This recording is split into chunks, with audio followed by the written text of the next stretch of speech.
padlock. The padlock uses a semiconductor fingerprint chip which has a recognition rate as high as 97.5%.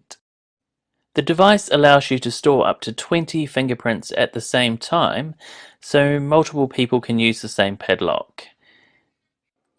In terms of materials, the body is made of high-density zinc alloy and the lock beam is thickened with 4mm stainless steel.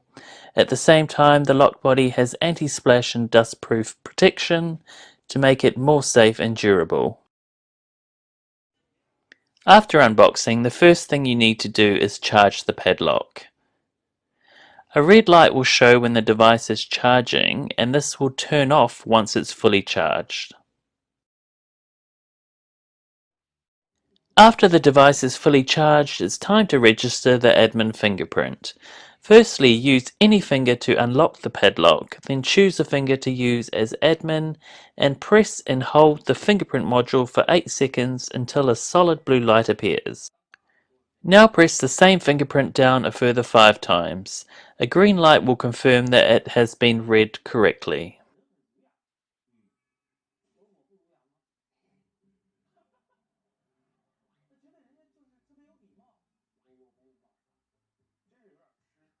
To test the device has successfully registered the fingerprint, lock it and try opening it with the admin finger. Try also testing that it doesn't open with other fingerprints.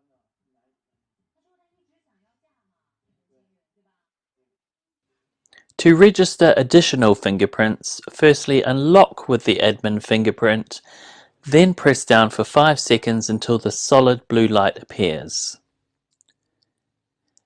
Next, press the new fingerprint down for 5 times. After each time, a solid green light should appear to confirm if successful.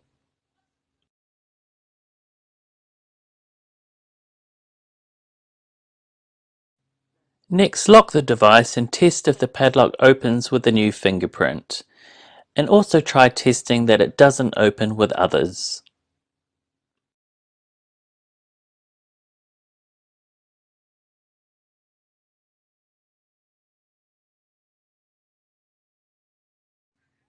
Finally, if you ever need to reset the device, firstly unlock, then press and hold the admin finger for 8 seconds until a solid red light appears.